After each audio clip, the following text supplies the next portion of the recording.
Bienvenidos a un episodio muy, pero que muy especial. Tenemos a ni más ni menos que Diego, co-founder de Timpers. Hola, soy Diego y diseño zapatillas.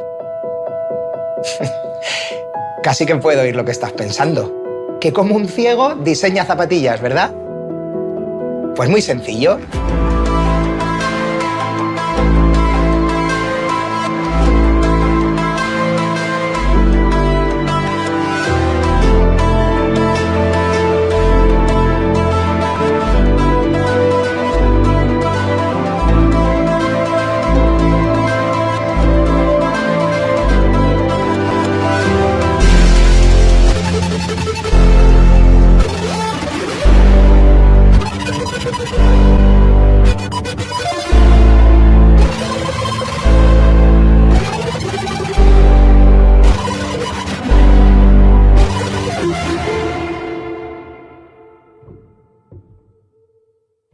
Diego, mejor que haga yo la presentación, defínete quién es Diego, qué hace, para un poco conocerte. Bueno, muchas gracias por la oportunidad y por haber contado conmigo. Estoy muy contento, de verdad.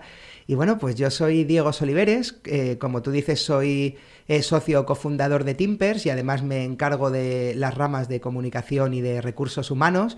Y bueno, yo tengo 42 años, soy nacido en el 80, en Santa Cruz de Tenerife. Soy una persona, pues como veis, que tengo una discapacidad visual, pero siempre he hecho una vida totalmente normal, he hecho de todo. Me encanta Queen, que es mi grupo preferido. También me gusta muchísimo el fútbol, siempre he dicho que soy más madridista que Bernabéu.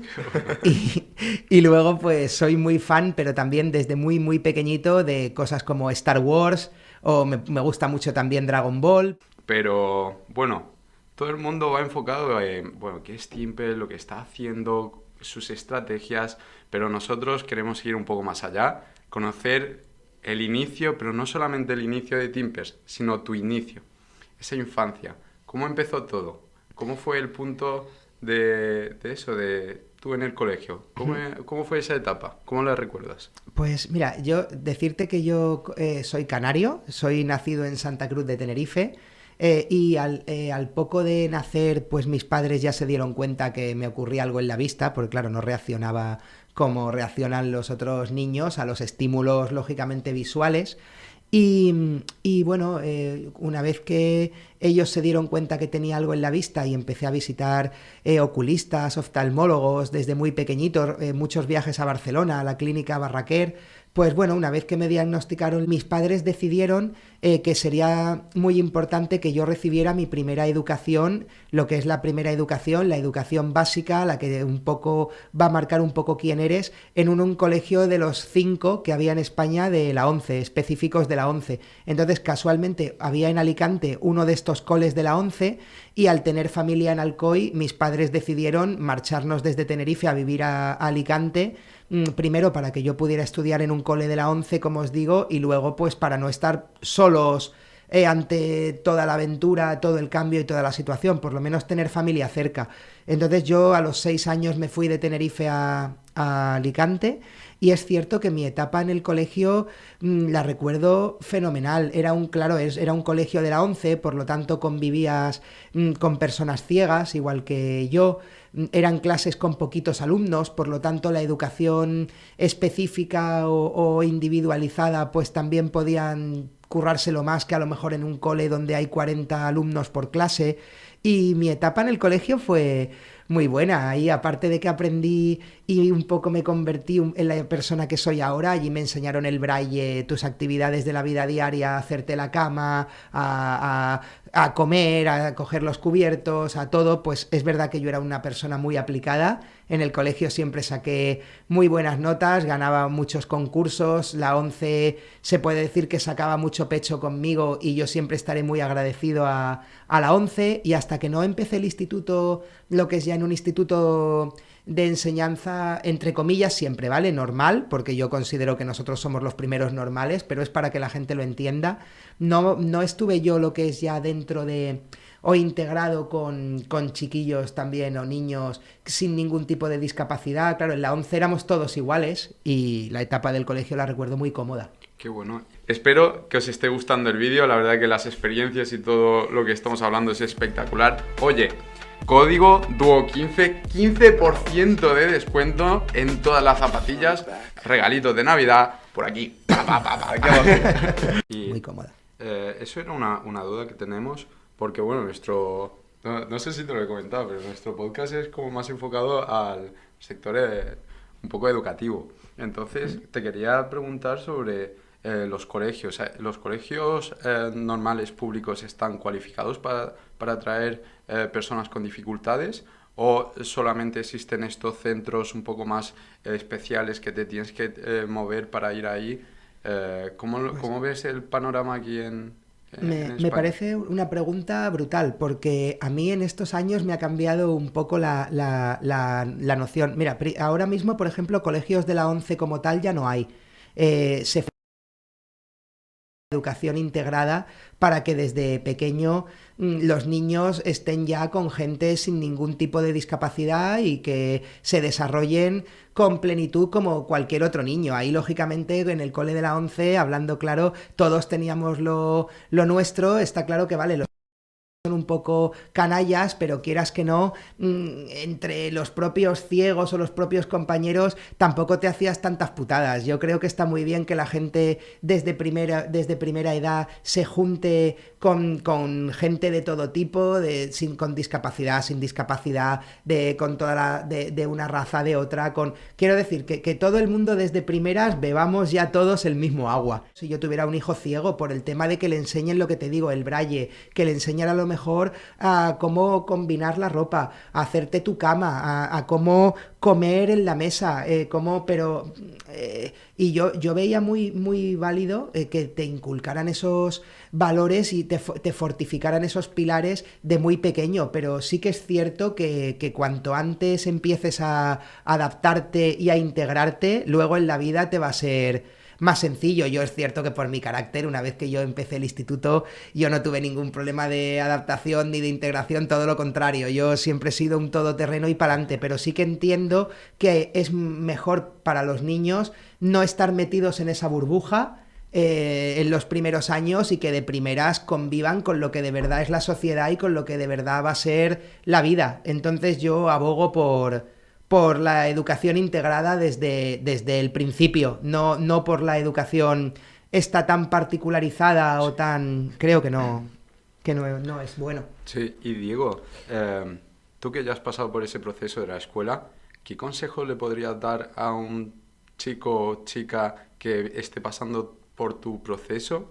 Es decir, se tiene que adaptar a un colegio, tratar con los profesores, y no solamente algún consejo a estos chicos, sino también a los padres, que desde tu punto de vista, ¿qué tendrían que saber o tener en cuenta que sería de ayuda? Pues a ver, yo creo que los padres deberían tener claro que muchas veces hay un exceso de proteccionismo con las personas que tenemos algún tipo de discapacidad.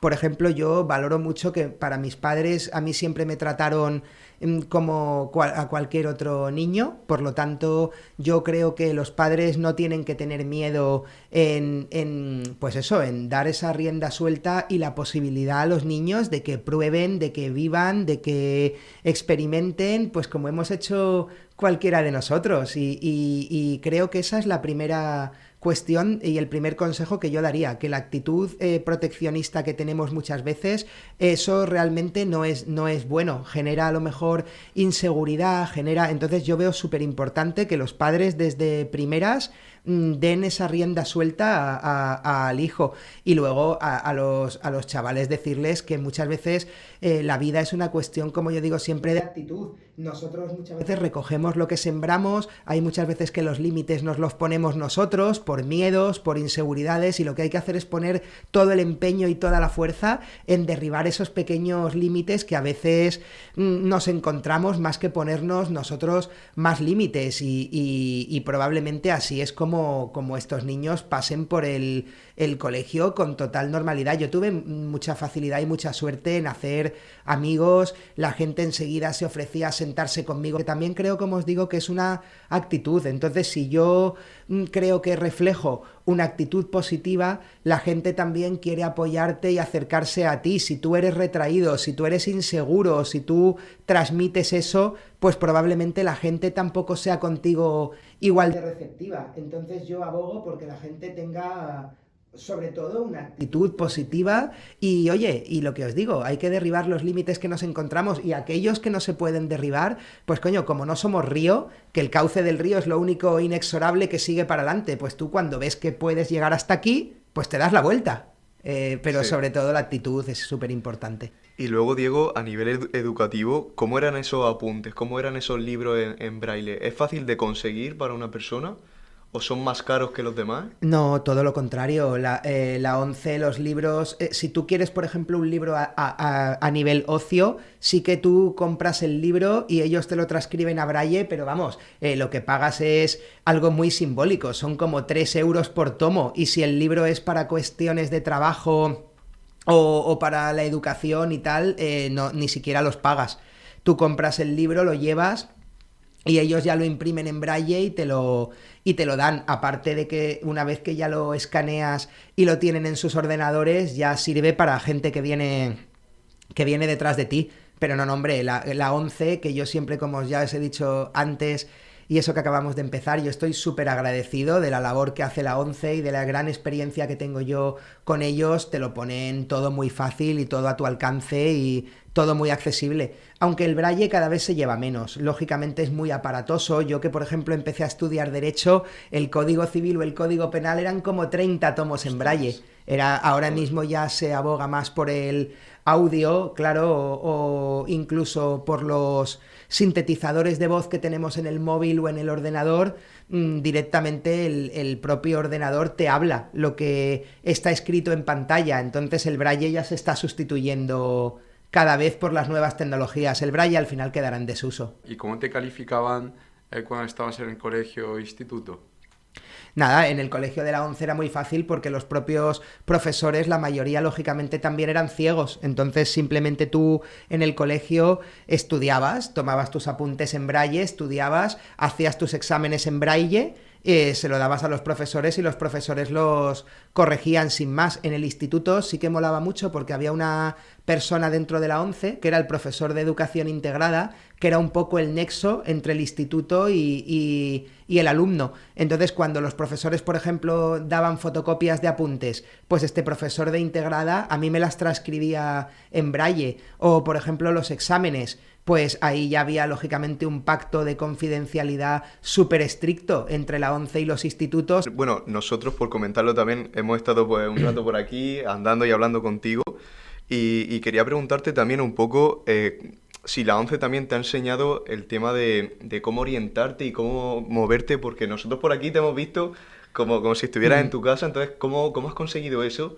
Porque también, bueno, voy al punto de que la pérdida de la visión, en tu caso, no es del 100%, ¿no? Hay ciertos porcentajes. Sí. ¿Y todo eso te lo ha enseñado la 11 o cómo has llegado a tener esa soltura? Pues, a ver, en mi caso es un poco más fácil porque yo siempre digo que hay que distinguir entre la gente que tiene de nacimiento el problema, como es mi caso, o alguien que le viene sobrevenido. Yo siempre digo que es mucho más complicado, que es una putada, el que tú hayas aprendido a vivir con todos tus sentidos, a manejarte y que de golpe y porrazo te cambie la vida. Cuando es de nacimiento, pues aunque yo haya tenido siempre este pequeñísimo resto visual, pero yo toda la vida he vivido con ello. Entonces yo todo lo que he hecho en la vida me he valido de ese pequeño resto visual y para mí me ha servido de ayuda. Entonces, claro, yo he aprendido a vivir así y yo creo que lo exploto y lo exprimo al 500%, pero sí que es cierto que en la 11 teníamos también técnicos que te ayudaban y te enseñaban a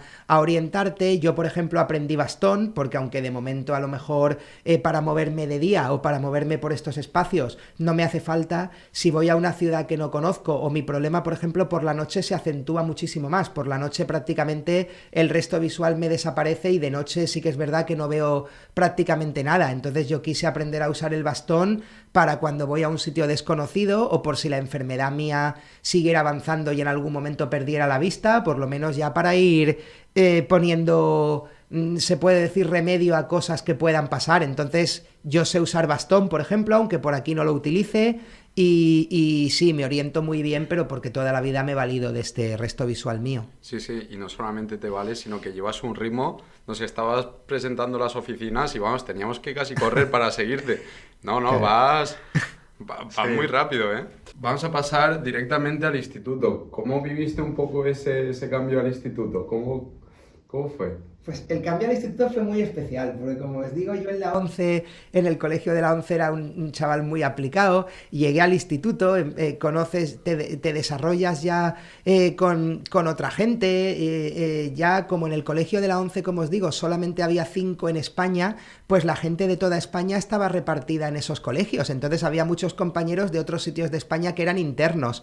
En el instituto ya todo el mundo con el que te relacionas es de tu ciudad, entonces es cuando empiezas también a salir, por ahí es cuando empiezas a conocer otros aspectos de la vida. Entonces tengo que decir que fíjate si me adapté bien, que de ser un chaval de siempre todo matrículas y sobresalientes en el colegio, en mi primer trimestre del instituto suspendí 4, creo, en el segundo 5, porque me lo pasé tan bien que se ve pero luego sí que es cierto que en junio acabé con 4, que recuperé 2 en junio y 2 en septiembre y pasé limpio y al final apreté, pero claro, mi época de cambio fue de descubrir tanta cosa diferente, tanta cosa nueva que fue brutal. En cuanto empecé el instituto siempre hubo compañeros desde el primer día que se acercaban, oye, que si necesitas cualquier cosa, nosotros te dictamos las pizarras, o por ejemplo, en asignaturas en las que tú tomas los apuntes, que son asignaturas de texto, podemos decir, muy bien, porque yo con mi ordenador me apañaba muy bien, pero asignaturas como matemáticas, que son todas las operaciones, los desarrollos, pues incluso tenía compañeros que me prestaban una vez a la semana las libretas para que en mi casa mis padres me ayudaran a transcribirme a braille los apuntes. Luego con los profesores también genial, salvo en COU, que tuve una anécdota desagradable que os puedo contar si queréis. Todos los profesores también súper pendientes y encantados de ellos también adaptarse y pasar el reto de que una persona ciega, que no era normal para ellos, pudiera aprender y seguir las clases como los demás. Entonces dio la casualidad que di con buenos compañeros, dio la casualidad que di con buenos profesores, y yo creo que, como os digo, que yo tengo también siempre una actitud muy buena y muy positiva, y la verdad es que la etapa del instituto la recuerdo muy bien. De hecho, aún tengo algún amigo del cole, pero los que son la mayoría de mis amigos de la actualidad, de mi grupo de amigos, son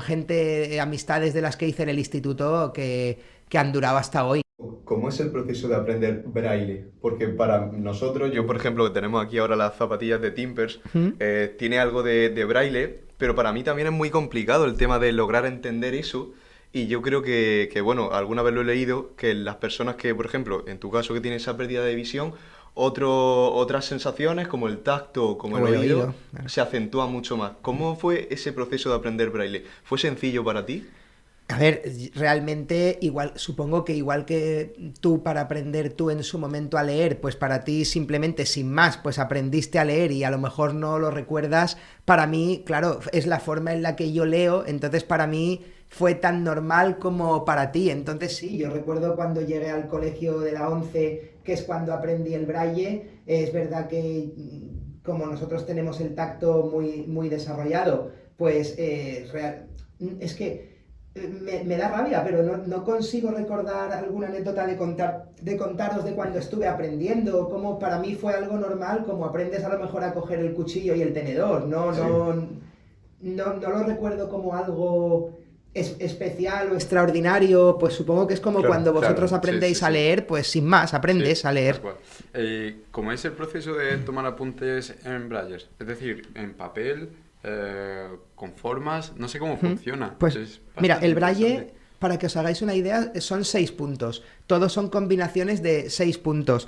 Que hay 3 a un lado y 3 al otro. Entonces, las máquinas de escribir en braille eran máquinas que sí, que como tú dices, van con papel normal y corriente y tenían 8 teclas, lo que son los 6 puntos, 3 y 3, la barra espaciadora y luego el típico botón de el retroceso de carro y el bajar renglón. Y la máquina tiene un punzón que al tú accionar cada tecla, el punzón va agujereando el papel. Entonces es como una máquina de escribir normal y corriente, de mecanografía, pero con las 6 teclas. Entonces el proceso era igual, pues escribir a 6 dedos. Las 2 teclas, pongamos que si esto es los dedos en la máquina, estas 2 dedos son los 2 puntitos de arriba, los 2 estos, los 2 de en medio, y estos 2 los 2 de abajo. Y todo el braille es combinaciones entre las 6 teclas. Eso, así es como empecé yo en el instituto. Luego ya se desarrolló una máquina que se llama el Braille Speak, que era como un teclado braille, pero ya con un sintetizador de voz y un pequeñito altavoz, y lo guay es que eso ya tenía conexiones para conectarlo a una disquetera. Por ejemplo, yo hacía el examen con esa maquinita y directamente le pasaba en disquete el examen al profesor, o también lo podías conectar a una impresora, y luego ya el siguiente paso fue tomar apuntes como con un ordenador como el vuestro o como con el que yo trabajo o como cualquiera. Una vez que ya los ordenadores pequeñitos tenían un precio asequible como para tenerlo como herramienta de trabajo, los típicos netbook, ¿os acordáis? Sí, sí, sí. Pues los no, el primer ordenador que yo tenía con el que ya tomé apuntes con un ordenador normal y corriente. Qué bueno. Y en esa época de instituto suele haber las primeras salidas, primeras fiestas. Las chicas también. Las chiquillas. Sí. ¿Te acuerdas tú de esa época? ¿Salías de fiesta? ¿Eres fiestero o no? Pues con los años os digo que menos. Realmente he cambiado. Me gusta ahora muchísimo más la fiesta diurna que la nocturna. O sea, yo prefiero a lo mejor quedar a las 12 del mediodía y empiezas a tomarte unas cañas, ya comes, aprietas o estiras la tarde hasta que ya tal, y ya pues cuando estás cansado a casa. Eso tiene la parte buena de que yo creo que durante el día se viven muchas más anécdotas y tienes más situaciones diferentes que por la noche, que estás metido en un pub y ya la fiesta nocturna ya la conoces. Creo que el día siempre da más de sí, y luego también lo bueno de eso es que aunque tú te tires las mismas horas o más que de fiesta de noche, si empiezas la fiesta a las 12 del mediodía y te acabas retirando a las 10 o las 11 de la noche, al día siguiente además te levantas a buena hora y aprovechas el día. Y ya últimamente me está gustando mucho más la fiesta de día que la fiesta de noche. Pero, y a lo primero que me preguntabais, pues claro que recuerdo esas primeras salidas en las que tenías que estar a las 12 en casa, lógicamente, y empiezas a salir y te emborrachas tus primeras veces, que las que te sientan bien y las que te sientan mal. Y claro, lo recuerdo, y recuerdo pues eso, con esta gente, amigos del instituto, salir por ahí con ellos siempre muy pendientes de mí. Sí que a mí, por ejemplo, también creo que me ha gustado mucho más la fiesta rollo de a lo mejor ir de pubs, de ahora te tomas una aquí, luego una acá, que meterte a lo mejor en una discoteca toda la noche, porque para mí sí que es verdad que es más incómodo, porque encima que estás todo oscuro, la música tan alta, que no puedes ni hablar con el de al lado, sí que es verdad que es un tipo de fiesta que a mí inconscientemente como que mientras estás ahí dentro te aísla, porque claro, supongo que la comunicación que tenéis ahí dentro es muy visual, ver lo que tú dices, a lo mejor ves chicas, un grupo de chicas, un grupo de chicos, o las típicas a lo mejor miradas, pues en una discoteca oscura con la música a toda pastilla, pues sí, yo un ratito lógicamente estoy bien, yo me adapto a todo, pero no es donde me siento a lo mejor más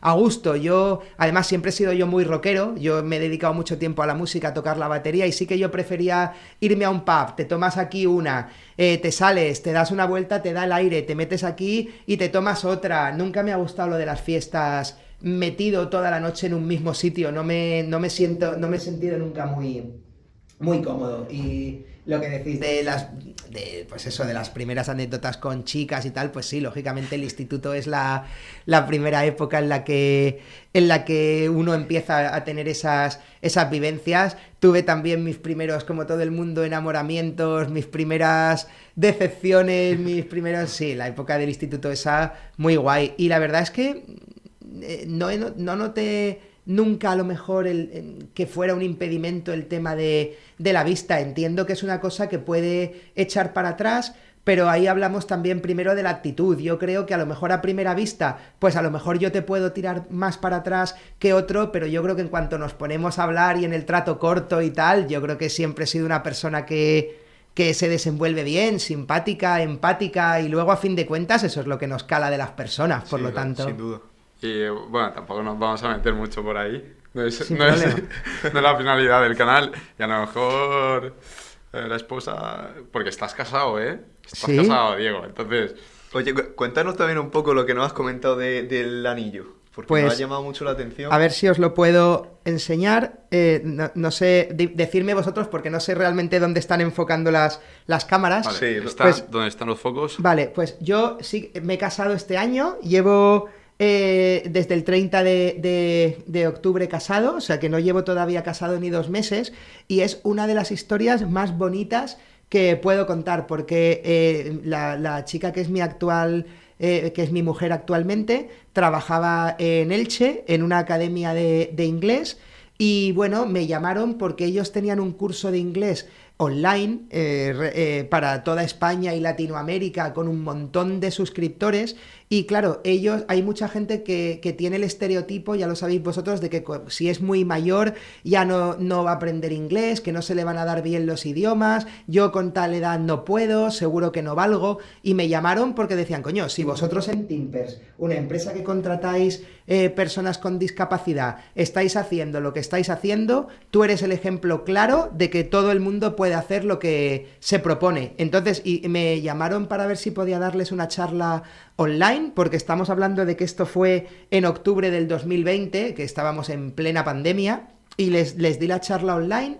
Y bueno, me dijeron desde la academia que a ver si cuando bajaba a Alicante me podía acercar a Elche a conocer al equipo, porque les había encantado mi charla y que estaban muy agradecidos. Y bueno, uno de los fines de semana que bajé a Alicante a ver a mi familia, me acerqué a Elche, a la academia, y a conocer al equipo de ellos. Y bueno, ella y yo hicimos muy buenas migas. De hecho, esa misma noche ya acabamos de cervezas y nos lo pasamos muy bien. Seguimos quedando y hasta hoy. Y entonces, pues para nosotros, como nos unió Timpers y el Braille y todo lo que es el mundo de los ciegos tiene tanto que ver con Timpers, que decidimos buscar algún sitio donde hicieran las alianzas con Braille. Queríamos que el Braille estuviera presente en nuestras alianzas. Entonces, en mi anillo pone Jenny, que es como se llama mi pareja, en el de ella pone Diego, y sí que por dentro del anillo está ya serigrafiada la fecha del enlace. Entonces, es mola porque nunca había visto yo anillos con Braille. Seguro que esto estará siendo una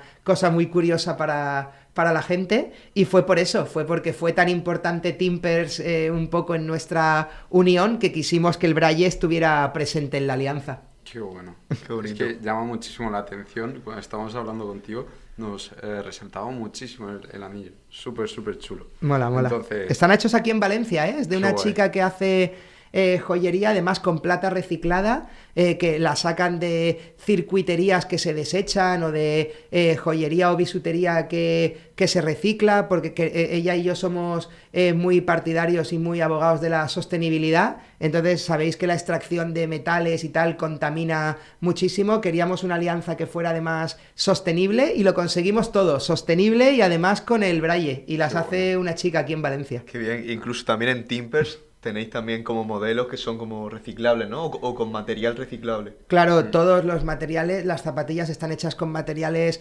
reciclados. Además, usamos un proceso de fabricación que es el vulcanizado, que por medio del calor la suela se suelda al zapato, por lo tanto no usas colas. Entonces las zapatillas son con materiales recicladas, y además son veganas. Y eso, yo siempre digo una cosa: no podemos pretender buscar la normalización de la discapacidad, intentar ser referente en algo tan bonito como la discapacidad, y luego descuidar otras cosas igual de importantes, como es eso, la sostenibilidad, la conservación del planeta. Sería, como yo digo siempre, escribir con la mano y borrar con el codo. Una vez que te metes hasta el cuello en algo realmente tan importante y con valores, luego ya tienes que cuidar todos los valores. No puedes tener unos presentes y unos no. Claro. Entonces, en nuestro caso, ya un poco te obliga a ser consecuente con tu idea en todo. Claro. Es así. Pero antes de meternos a Timpers, allí a lo gordo, porque la historia también es espectacular, vamos a seguir un poco el proceso. Pasamos del instituto a segundo bachiller. No me acuerdo en tu época cómo era. Nosotros tenemos... Bupico. Bupico. Pues la época de selectividad, ¿la recuerdas? Sí, la época de la selectividad la recuerdo... además con muy buenos recuerdos. Es el único incidente que os digo que tuve en el instituto, pero bueno, de todo tipo tiene que haber gente.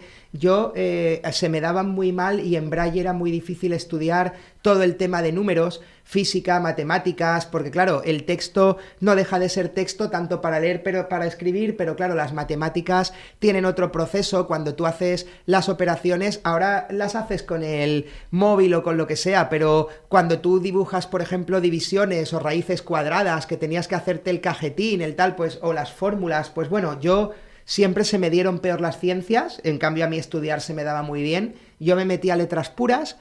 Y en COU yo tenía una asignatura que era Historia del Arte y me acuerdo que ahí tuve un problema porque el profesor que daba Historia del Arte en el instituto, en principio, yo no sé si es porque se asustó, si porque veía que le venía grande, que él se negaba, decía que no quería darme arte, que él decía que el arte es una cosa muy visual y que cómo iba a aprender historia del arte un ciego, y que él decía que no, que ni pensarlo, que él no iba a darme historia del arte. Lógicamente tuvimos allí reuniones con el jefe de estudios, con todo el mundo, lógicamente al final me dio arte, claro, eso faltaba.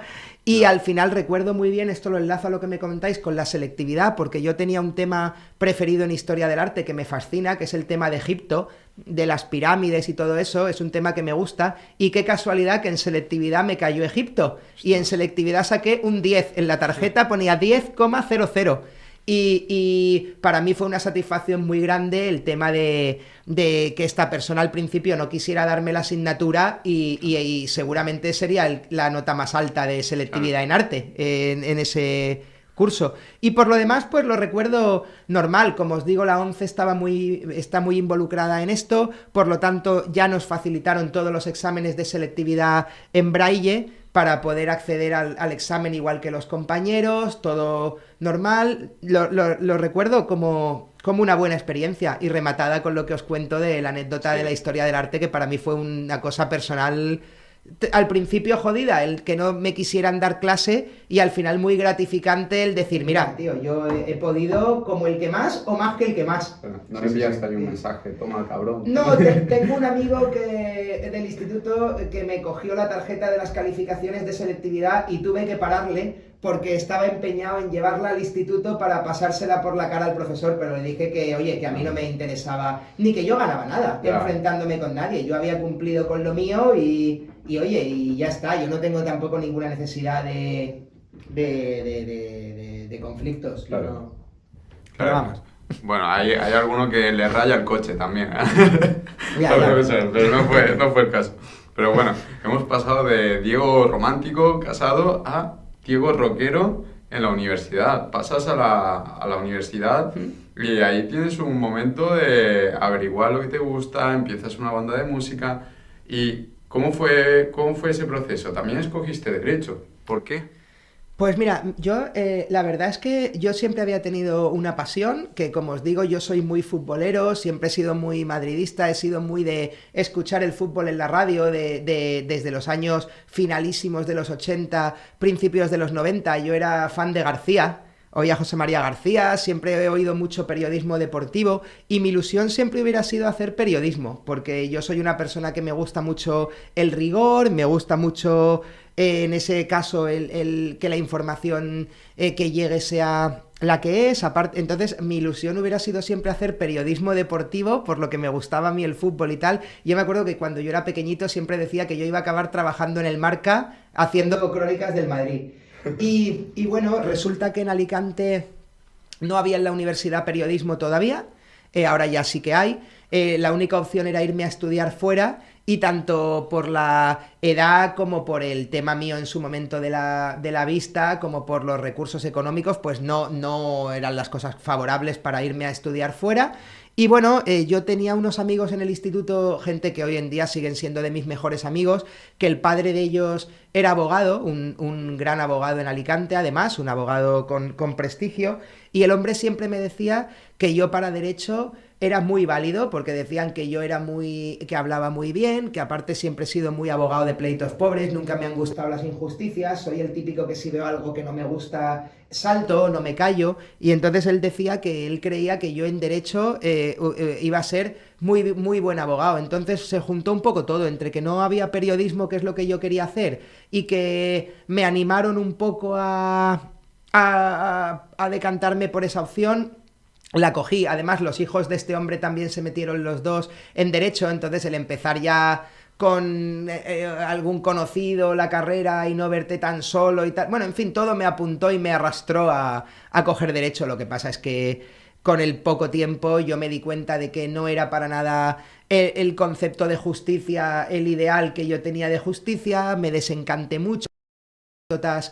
Cuando yo estudiaba Derecho, que a lo mejor vosotros ni recordáis. Me acuerdo un bailaor en su momento que se llamaba Farruquito, que atropelló a una persona y la mató y se fue de rositas. No me gusta nada las inviolabilidades, que alguien pueda tener inviolabilidad a la hora de las leyes y que si pasa algo no te puedan tocar, en fin, que yo no veía que hubiera justicia y yo no veía que yo pudiera hacer nada por mejorar el sistema, y me desencanté mucho. Y paralelamente surgió mi mayor afición y mi mayor pasión en la vida, que ha sido la música, y en concreto tocar la batería.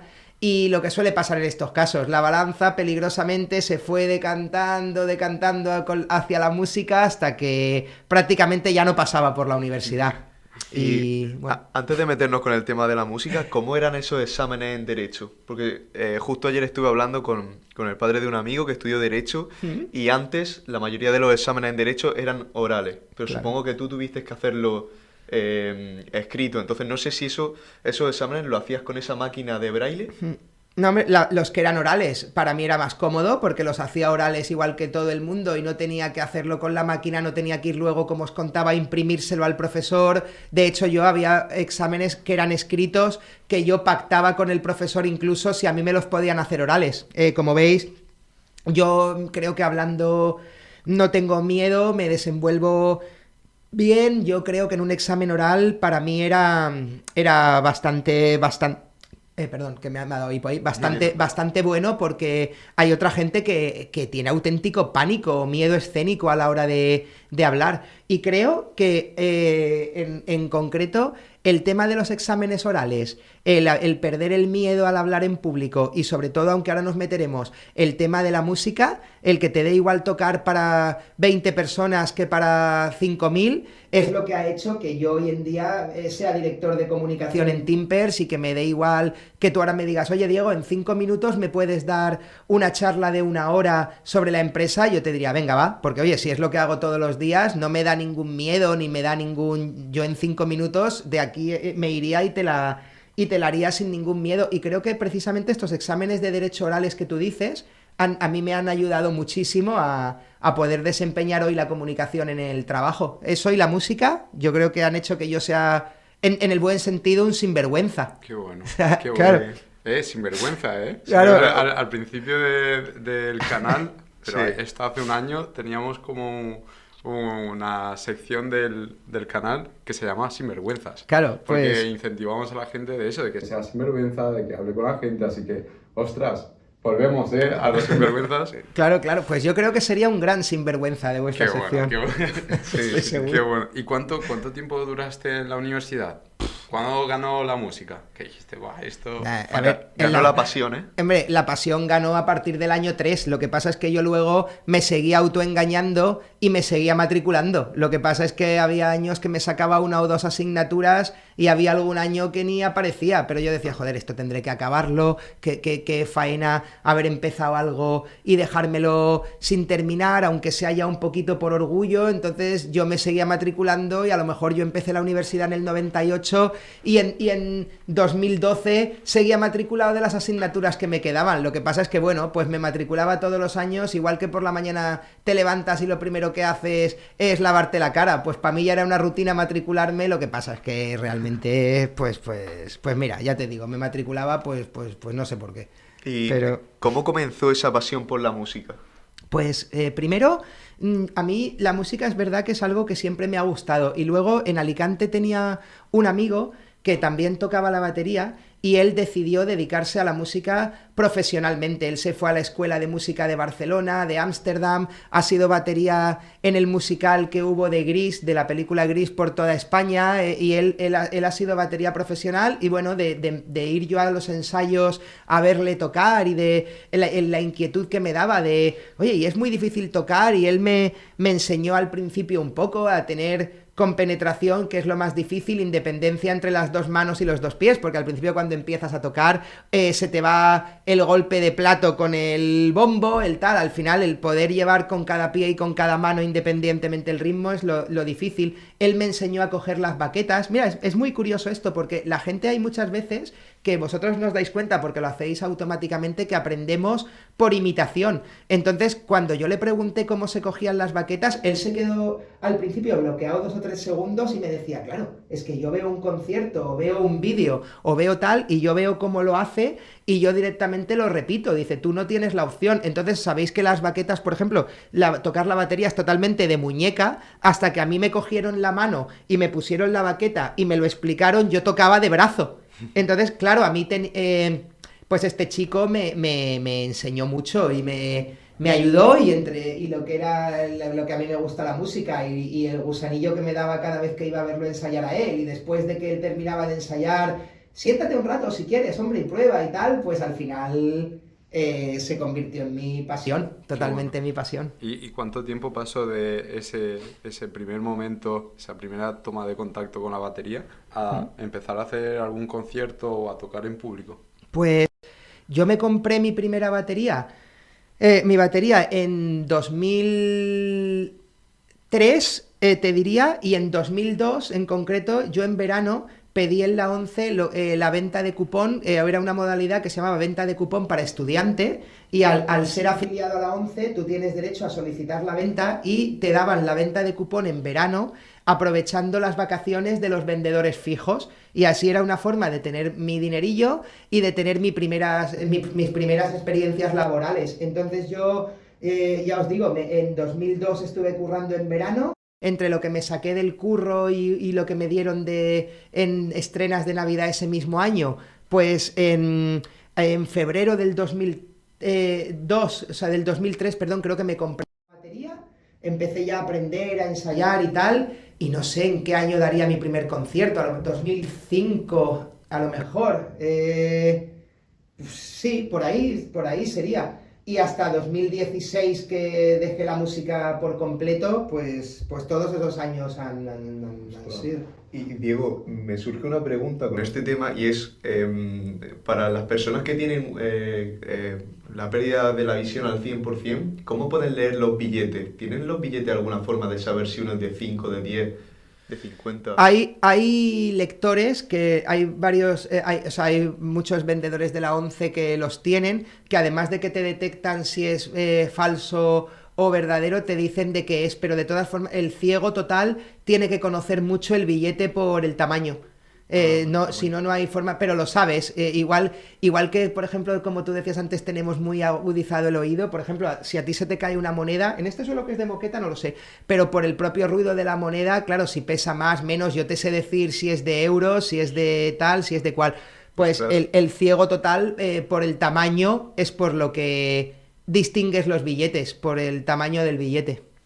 Es muy buena pregunta esa. Y por ejemplo, ¿cómo te adaptas o cómo se puede adaptar una persona, y más siendo joven, a la ciudad? Porque cuando nos has dado el consejo de que no hay que proteger tanto a los niños pequeños, pero si está dentro de una ciudad, con todo el tráfico, ¿cómo orientarte? ¿Cómo es el proceso? Hombre, a ver, realmente supongo que cuando empiezas desde pequeño es lo que hablábamos antes del tema de mi resto visual, como vives y es lo que hay y es lo que es así todos los días, pues aprendes. Es muy importante eso, el tema de cómo te enseñan, de cómo te tratan en casa, que no sea, uy, pobrecito, uy, no, qué tal, uy, no, qué tal, pues evidentemente yo creo que a un niño sin discapacidad visual de pequeño en la calle también llevas mucho cuidado. No cruces solo, lleva cuidado, pero sí que es verdad que de lo que se trata cuando yo hablaba antes del proteccionismo es que, oye, si yo me tengo que caer, pues déjame que me caiga, ¿sabes? Y ya pondré las manos y me levantaré, pero al final el adaptarte eso a la ciudad, al tráfico. Yo creo que cuando tú eres ciego de nacimiento y esa es la única forma que tú has conocido de vivir, pues te adaptas por necesidad. A mí me enseñaron un dicho que me encantaba, que decían que enseña más la necesidad que la universidad. Pues claro, si no te quedan más huevos que adaptarte o quedarte en tu casa, ya te digo yo que te adaptas. ¿Sabes? O sea, Y Diego, ¿has tenido alguna caída o algún momento así peligroso?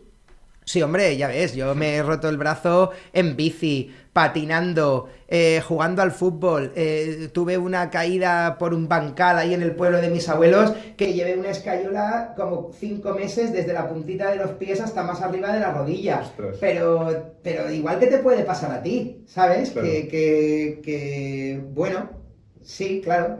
Igual que conozco gente que no tiene ningún tipo de discapacidad que te dicen cuando tienen 50 años que no se han hecho en su vida un E15. Pues bueno, Y yendo ahí somos todos iguales. claro, Algo falla ahí. y yendo a la época de Diego como músico, ¿cuál fue los hitos así más grandes que tuviste dentro de la música? Buah, pues qué guay. Mira, a mí siempre yo, una vez que me metí con la música y decidí que el derecho no iba a ser lo mío, que yo intenté y dije que iba a intentar ganarme la vida como músico y me emperré y me emperré y me emperré, pues evidentemente en 17 años tuve bastantes proyectos y he tocado con muchas bandas que normalmente no llegaron a nada, pero para mí yo siempre he tenido varios hitos. A nivel personal, yo siempre he dicho que la música ha hecho gran parte de la persona a la que soy, porque a mí me ha dado primero mucha independencia, porque claro, cuando tú llegas a un sitio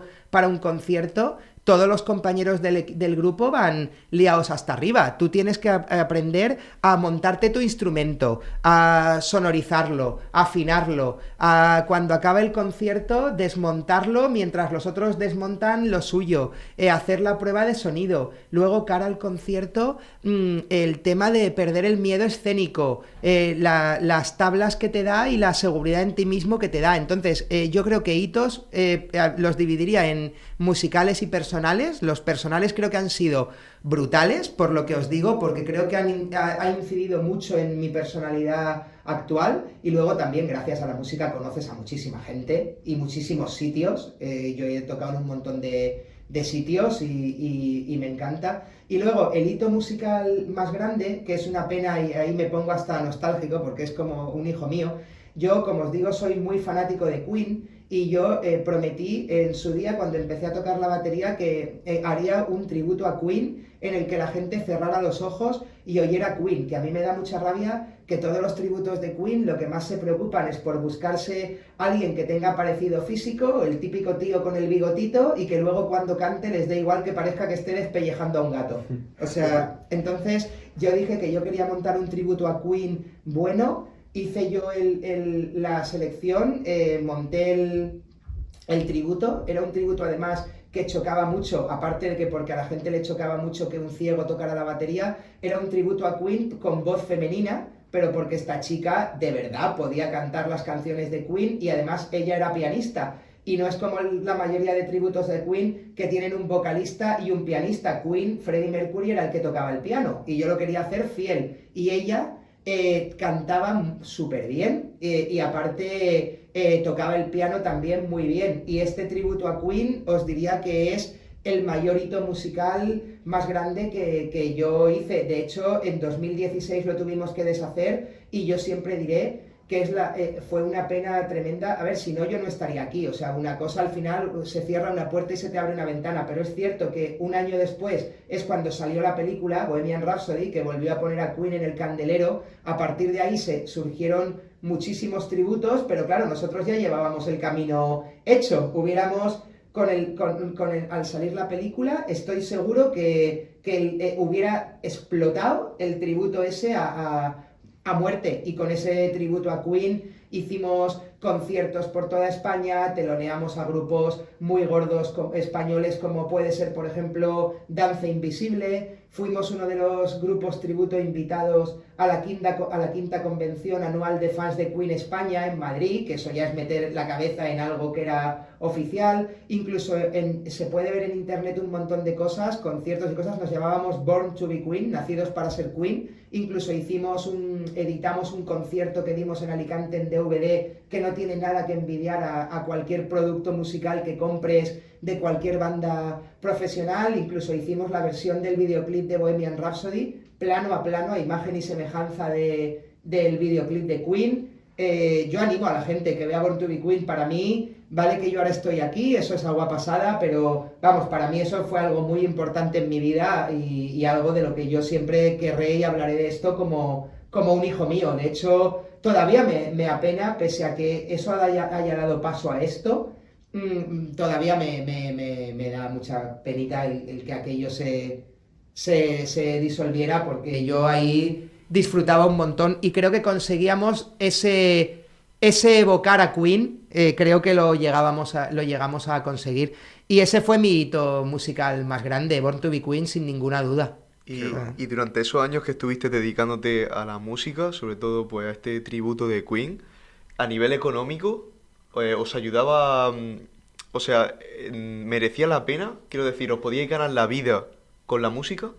Es cierto que como lo que queríamos, porque no cuentas, claro, cuando haces un proyecto de esta magnitud, tú no ni siquiera quieres pensar o concibes que se va a disolver o que se va a acabar. Entonces es cierto que como lo que queríamos era mejorar mucho el espectáculo, en los 2 primeros años o así, todo lo que ganábamos de los conciertos era reinversión. Hicimos una lona enorme para los escenarios con el logo, compramos el modelo de guitarra de Brian May, la Brian May Signature, para que sonara si cabe más a Queen.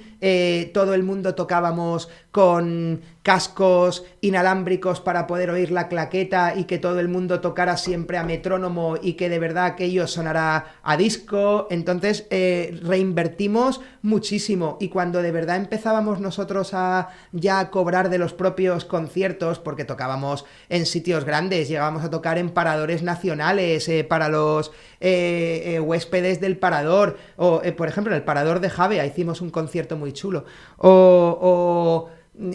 ya realmente ya fue prácticamente antes de disolverse, cuando ya decidimos que por lo menos esto a nosotros también nos diera beneficio. Pero como en cualquier proyecto, como ahora en las startups, los primeros años era todo reinversión por la mejora, pero sí que nos hubiera dado, yo estoy segurísimo que sí que nos hubiera dado para vivir. Lo que pasa es que no tuvimos tiempo como Claro. banda. Y ahí viene lo que has dicho de que la banda se disuelve. ¿Y cómo fue ese proceso? Porque sabes que fue un poco complicado, ¿no? El hecho de dejar la banda y esa época que tuviste. Claro, para mí siempre digo que es la etapa más dura que yo he tenido, porque después de saber que por culpa de la música yo me había dejado la carrera, que yo me había propuesto y casi impuesto que ya que había tomado esa decisión tenía que conseguir como fuera que la música fuera mi medio de vida,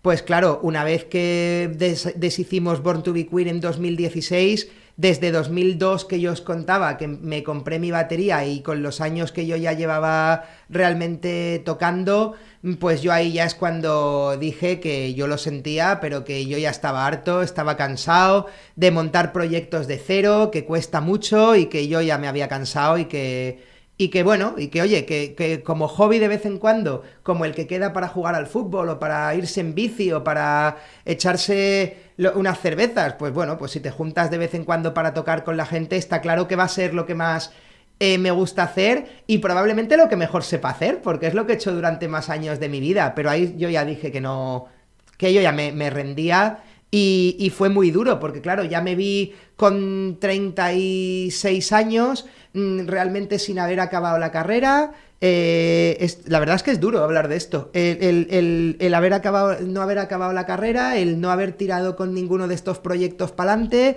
prácticamente sin oficio ni sin beneficio, y en la necesidad ya de hacer algo con mi vida, no tenía otra. Entonces, ¿qué pasa? Pese a que yo siempre lo he considerado un trabajo muy digno y chapó, y me quito el sombrero por la ONCE, yo dije que yo no quería acabar en la venta del cupón, porque es un poco el estereotipo del ciego que acaba vendiendo cupones, como tengo muchos amigos que se ganan la vida de eso y oye, y llevan su familia adelante y como digo, chapó, que nadie me malinterprete, pero yo no quería acabar siendo parte del estereotipo y yo pensaba que yo era bastante más ambicioso, pero bueno, la vida te tira por donde te tira y cuando me vi en esa situación, pues pedí la venta del cupón y me puse a vender cupones allí en Alicante. Y es cuando dije que de algún modo u otro, pues yo tenía lógicamente que comer. Y me dediqué a eso. ¿Qué pasa? Que como yo echaba tanto de menos el trabajar en equipo, el hacer cosas con gente, la música me había marcado a mí tanto, y el cupón encima es un trabajo muy absorbente, muy esclavo, te mantiene muy preocupado, siempre lo transmites en casa, pues yo necesitaba una válvula de escape y como sabéis que aparte de la música, mi otra pasión es el fútbol, pues me decidí por probar el fútbol para y me apunté al equipo de fútbol para ciegos de Alicante para después de currar, por lo menos irme a entrenar y desconectar un poco, y a partir de que me metí en el equipo de fútbol para ciegos, pues es cuando me volvió a cambiar la vida otra vez y estoy aquí. O sea que, bueno, se puede decir un poco que el haber dejado la música me dio paso a esto. Si yo hubiera seguido tocando, pues ojalá Born to Be Queen hubiera seguido para adelante, y lo que os digo, después de la película, después de otra vez Queen, cómo se ha vuelto a colocar en boca de todos. Mira, ayer vi la noticia en Spotify de que Queen había conseguido el 1 billón de reproducciones en Spotify. Es que Queen está prácticamente tan en auge como cuando vivía Freddie Mercury. Pero bueno, que me voy del tema, pero y que en realidad eso, que pues bueno, gracias a que dejé la música y fue probablemente las decisiones más dolorosas que yo he tomado, pues gracias a eso, pues estoy aquí ahora con vosotros, si no, no estaría aquí. Qué bueno. Pues llegamos a este punto Sí. en el que conectamos la música con el fútbol y Timpers. Aquí nace. Ahí nace todo. ¿Cómo nació Timpers? Pues es brutal.